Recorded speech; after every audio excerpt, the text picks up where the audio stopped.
साह्रो निष्ठुरी भएको है त। तेरै घरमा आएर यसरी हात अगाडि बढाउँदाखेरि पनि साथी बनिदिनिस् त।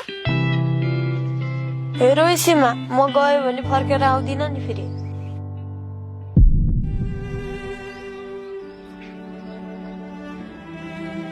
टिका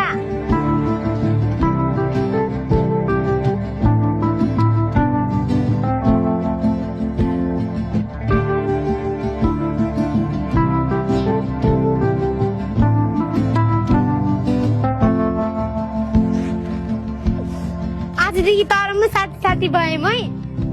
साँच्ची मनदेखि भनिरहेको छु नि फेरि। हस्, तर मेरो एउटा काम गरिदिन्छस्? के काम? घर नयाँ वाइफाई हालिया रहेछ नि त, पासपोर्ट हान्दैन।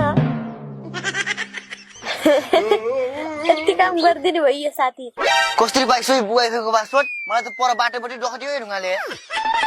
चाहिन्छ कि एउटा कुनै पनि काम गर्ने तरिका हुन्छ।